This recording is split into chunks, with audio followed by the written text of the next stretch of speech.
PP carga contra Sánchez, a quien acusa de creerse impune. Es la actitud de creerse que se puede pasar por encima de todo y de todos.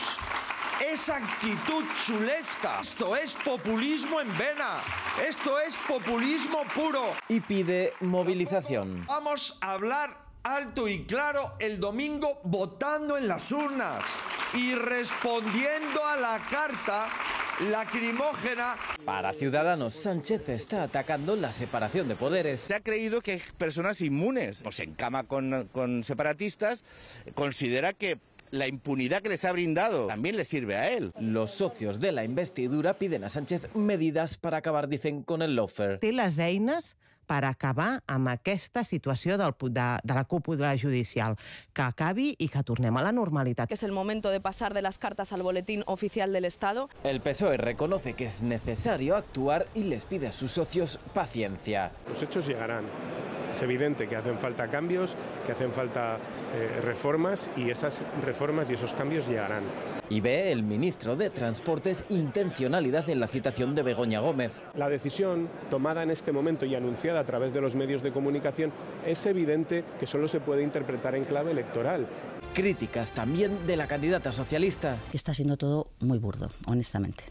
Creen que al PP se le puede volver en contra y piden responder en las urnas. Una enorme movilización de la gente progresista, de la gente sensata, de la gente razonable de este país va a hacer que el 9 de junio el Partido Socialista gane las elecciones y ponga a la derecha, que está haciendo la campaña más sucia de la historia, la ponga en su sitio. El PNV no ha entrado en la polémica. Desde Guernica han hecho una declaración por la paz, la democracia y los derechos humanos. El Tribunal Constitucional deja en el aire el voto telemático de Carles Puigdemont y de Lluís Puig a solo 5 días de la constitución del Parlamento. El Tribunal ha anulado la regulación de este tipo de voto que aprobó la Cámara catalana la pasada legislatura, así que está por ver si aplica esta decisión el lunes el presidente de la mesa de edad, que es un diputado de Junts. Era cuestión de horas. Aunque intentaron ocultar pistas, obviaron la principal, esta grabación, el vídeo clave para avanzar tan rápido en la investigación del crimen de Borja Villacís. La mujer fue localizada al rato y ha pasado la noche en estas dependencias policiales.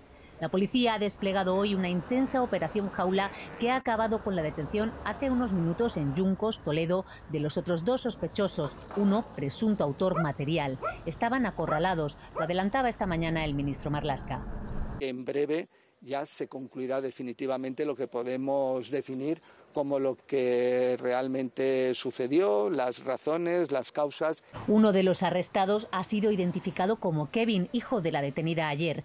La investigación de la Policía Nacional es secreta, pero ha trascendido que la mujer vivía en Vargas, Toledo, donde hoy los vecinos amanecían en medio de un revuelo mediático. Sí, la conozco como vecina. Ajá. Me imaginé que yo la veía salir con los perros y entraba con los perros. Todas las hipótesis siguen abiertas, muchas relacionadas con las causas que Borja Villacís tenía en la Audiencia Nacional por narcotráfico y blanqueo de capitales. Como cada mañana, Eloy llega a trabajar a su centro de salud en Benicàssim, Castellón. Acaba de comenzar junio y ya se empieza a notar mayor presión asistencial. La media suelen ser entre 40 y 50 pacientes por día y en verano pues pueden ser hasta 60 pacientes día. Benicàssim multiplica su población estos meses. Hay refuerzos, pero también médicos que se van de vacaciones. Nos sustituimos los unos a los otros. La población que está adscrita a mi cupo, cubierta por otro compañero. Misma situación en San Censo, en Pontevedra. Los problemas que hay para pedir cita. Tendrían que abrir más centros, está claro. Falta muchísimo personal, pero tanto en atención primaria como en especialistas.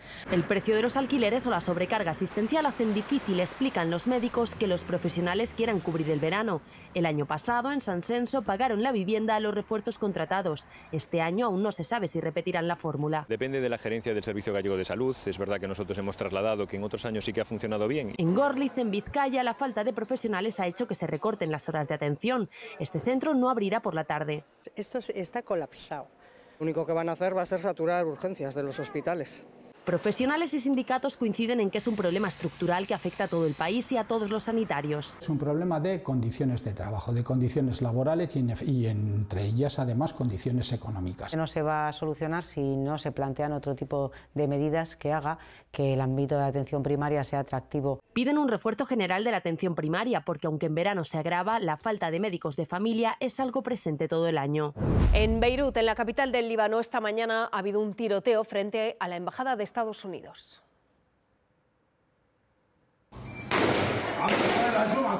Un hombre de nacionalidad siria ha disparado cerca de la legación diplomática y ya está detenido. Precisamente en esa frontera del Líbano con Israel aumenta la tensión. Desde allí Netanyahu ha asegurado que están preparados para una acción contundente contra Hezbollah.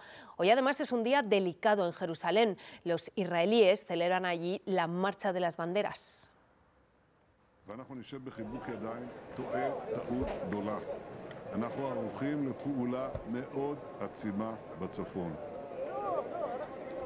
Sí, ¿qué tal? Muy buenas tardes. Bueno, ha sido una mañana de mucha tensión con incidentes violentos aquí en Jerusalén, donde nos encontramos exactamente junto a la puerta de Damasco, que es una de las principales puertas de entrada al barrio musulmán. Hasta hace unos minutos estábamos viendo aquí a cientos de judíos extremistas coreando cánticos antiárabes y muy provocadores. Ahora estamos aquí detrás de esta valla porque precisamente la policía ha traído aquí a los informadores para protegernos también de las agresiones que estábamos sufriendo por parte de estos extremistas. Hoy, como decía, una conmemoración muy nacionalista. Hemos visto a centenares de judíos ultranacionalistas marchar hacia la explanada de las mezquitas, que como sabéis es el lugar sagrado para los árabes. Y hemos visto, como decía, incidentes muy violentos, ha habido enfrentamientos con árabes, los extremistas han obligado incluso a poner la bandera israelí en algunos de los comercios, han agredido también a ciudadanos palestinos y, como decía, también a algunos informadores.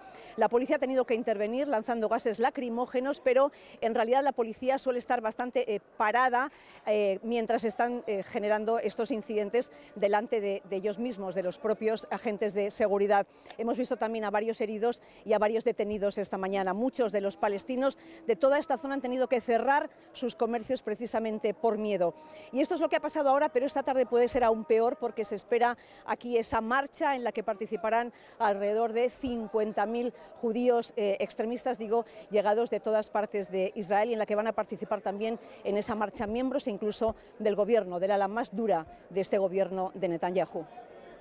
Pues de la guerra en Gaza ha vuelto a hablar el presidente estadounidense en una entrevista con la revista Time, y por primera vez en estos 8 meses de conflictos, Biden ha dicho sin tapujos, Cristina Olea, que Netanyahu puede estar alargando esa invasión de Gaza solo por mera supervivencia política. Sí, en esa entrevista le han preguntado a Biden si cree que Netanyahu está alargando la guerra para mantenerse en el poder, y él ha respondido que hay muchos motivos para que la gente llegue a esa conclusión. Le han preguntado también si el ejército israelí está cometiendo crímenes de guerra en Gaza y ha dicho que es incierto, que no está claro. Y esto en un momento muy delicado cuando Biden está presionando por un alto el fuego. A pesar de todas estas críticas, Estados Unidos sigue siendo el principal aliado y el principal proveedor de armas de Israel, y eso ha distanciado a Biden de sus aliados europeos. Ahora él está allí en Francia por ese aniversario con un desafío diplomático: no quedarse solo en su apoyo a Netanyahu, que esa propuesta de alto el fuego sirva para unirlos. Es un momento crítico también en otro frente, en la guerra de Gaza. Esa, en cambio, ha unido a la OTAN y Biden presume de liderar la alianza frente a Rusia. Fue la mayor operación militar marítima de la historia y, aunque se ha cuestionado su planificación por el coste de vidas humanas, 2.500 muertos solo en la playa de Omaha, el desembarco que recreó Spielberg con toda su crudeza fue el principio del fin de la ocupación nazi de París y después de Europa. 150.000 soldados de tropas aliadas de Estados Unidos, Reino Unido y Canadá llegaron a 5 playas de Normandía el 6 de junio de 1944. 80 años después, el Día D se celebra en una Europa con 2 guerras cercanas, la presencia de Zelensky y la ausencia de Putin, que sí estuvo en las celebraciones de hace 10 años. Hubiera sido muy difícil siquiera imaginar su presencia. Está siendo demandado por la Corte Internacional y planteaba un problema insalvable para la diplomacia. Nadie habría apostado porque estuviese, nos dice Bertrand Badi, experto en relaciones internacionales de Sciences Po. A las puertas también de las elecciones europeas, comparamos los populismos de ahora con los de aquellos años del siglo pasado.